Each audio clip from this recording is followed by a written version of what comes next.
ভেজে রাখা আলু, ঝিঙে আর চিংড়ি মাছ সমস্ত আমি কষানো মশলা সাথেই দিয়ে দিয়েছি। 2-4 বার হালকা হাতে ভালো করে নেড়ে নিচ্ছি। নমস্কার বন্ধুরা, গঙ্গাসাগরের বনেদি রান্না ও পরিবেশ ইউটিউব চ্যানেলে আমি সবাইকে স্বাগত জানালাম। তো তীব্র গরম পড়ে গেছে, আজ আমি একটা একেবারে নতুন ধরনের রেসিপি নিয়ে হাজির হয়ে গেছি। যদিও রেসিপিটা নতুন নয়, কিন্তু খুব ভালো, ভীষণ ভালো। এই ধরনের একটা রেসিপি নিয়ে হাজির হয়ে গেছি। রেসিপিটা অনেক দিনের পুরনো, এটা জনপ্রিয়, খেতে খুবই ভালো লাগে, কিন্তু পুরনো রেসিপি। দেখুন, আমি বড় বড় সাইজের কিছুটা পরিমাণ চিংড়ি মাছ নিয়ে নিয়েছি। চিংড়ি মাছটা ভালো করে কেটে ধুয়ে পরিষ্কার করে নিয়েছি। এবার চিংড়ি মাছটাকে আমি লবণ হলুদ মাখিয়ে নিচ্ছি ভালো করে। লবণটা দিয়ে দিয়েছি, হলুদটা দিয়ে দিলাম। তো ভালো করে আমি লবণ হলুদ মাখিয়ে মাখানো হয়ে গেছে। এইটা সাইডের দিকে সরিয়ে রাখলাম। এই দেখুন, আমি কিছুটা পরিমাণ ঝিঙে নিয়েছি। আজ আমি ঝিঙে, আলু আর ওই বড় সাইজের চিংড়ি মাছের একটা ঝাল তৈরি করব। কিছুটা পরিমাণ এই দেখুন আমি ঝিঙে নিয়েছি, ঝিঙেটা কেটে নেব। আলুটা এই যে লম্বা লম্বা করে কেটে নিয়েছি। এই তরকারিটা রান্না করার জন্য আমি একটা বড় সাইজের টমেটোকে ছোট ছোট করে কেটে রেখেছি। আর একটা বড় সাইজের পেঁয়াজ আমি গ্রেট করে রেখেছি। 4-5টা আমি কাঁচা লঙ্কা আধা চিরা করে নিয়েছি। তো আমি তো গ্রেট করে রেখেছি পেঁয়াজটা, আপনারা চাইলে ছোট ছোট করে কেটেও নিতে পারেন। কিন্তু গ্রেট করা পেঁয়াজটা তরকারিতে দিলে গ্রেভিটা ভালো হয়, খেতে খুবই ভালো লাগে, ওই জন্য আমি গ্রেট করে নিয়েছি। আর এই তরকারিটা রান্না করার জন্য আমি কিছু গুঁড়ো মশলা নিয়ে নিয়েছি, সব আধা চামচ করে রয়েছে। লঙ্কা গুঁড়ো 2 ধরনের লঙ্কা গুঁড়ো আধা চামচ করে নিয়েছি, কালারের জন্য কাশ্মীরি লাল লঙ্কার গুঁড়ো, আর প্লেন ঝালের জন্য লাল লঙ্কার গুঁড়ো, সব আধা চামচ করেই নিয়েছি। আর জিরে গুঁড়ো আধা চামচ, ধনে গুঁড়ো আধা চামচ, আর হলুদ গুঁড়ো আধা চামচ। আলুটা লম্বা লম্বা করে কেটে নিয়েছি। আমি এখন ঝিঙেটা কাটবো। এই দেখুন, ঝিঙেগুলোর আমি দুদিকটা কেটে নিচ্ছি। নরম ঝিঙে হলেই তরকারিটা খুবই ভালো হয়। আমি কিছুটা এই 4টে খুবই নরম ঝিঙে নিয়ে নিয়েছি। এখন বাজারে তো নরম ঝিঙে খুবই পাওয়া যাচ্ছে, কোনো অসুবিধে নেই। এই রেসিপিটা করে খাবেন এই তরকারিটা দিয়ে। ডিনারে কিংবা লাঞ্চে যদি এই ধরনের একটা রেসিপি থাকে, তাহলে সব ভাত এটা দিয়েই খাওয়া হয়ে যায়। এই দেখুন বন্ধুরা, আমি ঝিঙেটার এমনভাবে খোসা তুলে নিচ্ছি, কিছুটা পরিমাণ খোসা আমি রেখে দিচ্ছি। এইভাবে আপনারাও কিছুটা পরিমাণ খোসা রেখে দেবেন, না হলে ঝিঙে তো নরম জাতীয় সবজি, তো গলে যায় তরকারিতে, ওই জন্য আমি কিছুটা পরিমাণ রেখে দিলাম। আমি এইভাবে খোসাটা সবগুলো তুলে নেওয়ার পরে ধুয়ে নেব, তারপর ঝিঙেটা পিস পিস করে কেটে নেব। এই দেখুন বন্ধুরা, চিংড়ি মাছে তো আমি 5 মিনিট আগে লবণ হলুদ মাখিয়ে ম্যারিনেট করে রেখেছি। মশলাও রেডি করে নিয়েছি, পেঁয়াজ টমেটো কাঁচা লঙ্কা কেটে নিয়েছি, আর গুঁড়ো মশলাগুলো একটা প্লেটে সাজিয়ে নিয়েছি। আর এই দেখুন, লম্বা লম্বা করে আমি আলুটা কেটে নিয়েছি, 9 সরু 9 মোটা করে, যেহেতু চিংড়ি মাছ দিয়ে করব, খুব একটা মোটা করিনি এবং খুব একটা সরুও করিনি। আর আমি ঝিঙেটাও হালকা খোসা রেখে ভালোভাবে পিস পিস করে কেটে নিয়েছি, যাতে ঝিঙেটা না গলে যায়, ওই জন্য হালকা খোসা রেখেছি। সমস্ত উপকরণ আমার রেডি হয়ে গেছে। উনানে আমি একটা কড়াই বসিয়ে দিয়েছি বন্ধুরা। এবার আমি রান্নার মূল পর্বে চলে যাব। এবার আমি জালটাও লাগিয়ে দিচ্ছি, একটা পাতা ধরিয়ে উনানে ঢুকিয়ে দিলাম। এটা গরম হয়ে গেছে। এবার আমি তেল দিয়ে দিলাম, আলুটা ভেজে নেওয়ার জন্য কিছুটা পরিমাণ তেল দিলাম। তেলটা একটু নেড়ে নিচ্ছি। তেলটা বেশ গরম হয়ে গেছে। এই পর্যায়ে আমি আলুগুলো ভেজে নেব। ঝিঙে আলুর তরকারিতে আলুটা একটু ভেজে নিলে তরকারিটা খেতে বেশ ভালো লাগে। আপনারাও চেষ্টা করবেন আলুগুলো ভেজে নেওয়ার। এই দেখুন, হালকা লালচে করে আমি আলুগুলোকে ভেজে নিলাম, লবণ হলুদ দিয়েই ভাজলাম আলুটা। এখন আমি তুলে নিচ্ছি। আলুটা হালকা লালচে করে আমি ভেজে নিয়েছি। আলু ভাজার পরে কড়াইতে অল্প পরিমাণ তেল রয়েছে, আমি আরও 1 চামচ মতো তেল দিয়ে দিলাম।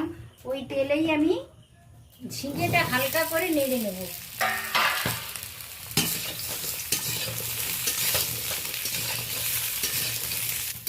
ঝিঙেটা হালকা করে 2-3 বার আমি নেড়ে নিলাম। এবার ঝিঙেটাও আমি নামিয়ে নেব।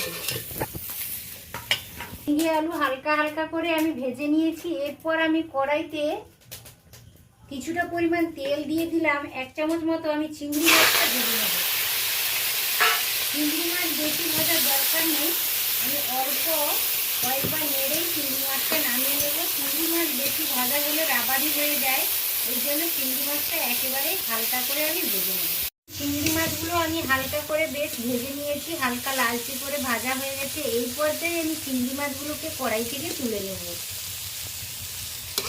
আলুটা আমি ভেজে নিয়েছি আর হালকা করে ঝিঙেটাও নেড়ে নিয়েছি, আর চিংড়ি মাছটাও বেশ ভালো করে আমি ভেজে নিয়েছি। এরপর কড়াইটা পরিষ্কার করে আমি উনানে বসিয়ে দিয়েছি। এবার আমি কিছুটা পরিমাণ তেল দিচ্ছি, 2 চা চামচ আমি তেল দিয়ে দিলাম। তেলটা আপনাদের পছন্দের বাড়িয়েও নিতে পারেন, কমিয়েও নিতে পারেন। তেলটা গরমও হয়ে গেছে। এবার আমি ফোড়নের জন্য 1 চামচ 5 ফোড়নই দিলাম। তারপর এই কাঁচা লঙ্কাটা চিড়ে রেখেছিলাম, কাঁচা লঙ্কাটা দিয়ে দিলাম। কেটে রাখা টমেটো আর গ্রেট করে রাখা পেঁয়াজটা আমি দিয়ে দিলাম।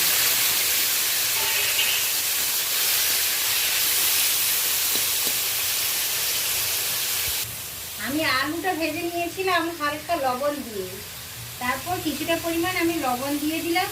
পরে টেস্ট করে দেখে নেব। হলুদ দিয়ে দিলাম।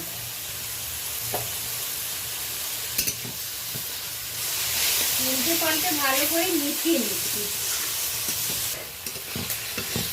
টমেটো, পেঁয়াজ, কাঁচা লঙ্কা ফোড়নের সাথে দিয়েছিলাম, একেবারে গলে গেছে, বেশ নরম হয়ে গেছে। পেঁয়াজ, টমেটো কাঁচা গন্ধটাও চলে গেছে। এই পর্যায়ে আমি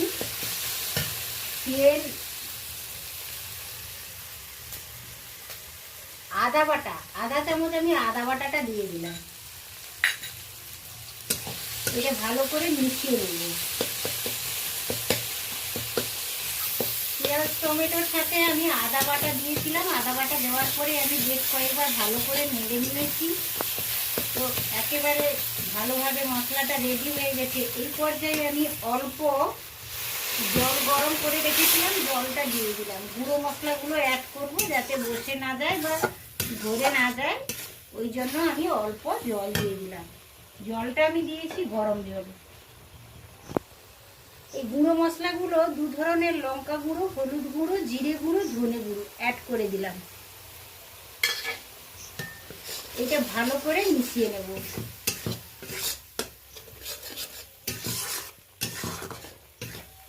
এই দেখুন মশলাটা ভালোভাবে আমার কষানো হয়ে গেছে, তেল হালকা রিলিজ করতে শুরু করেছে। এই পর্যায়ে আমি ভেজে রাখা আলু, ঝিঙে আর চিংড়ি মাছটা অ্যাড করে দিচ্ছি।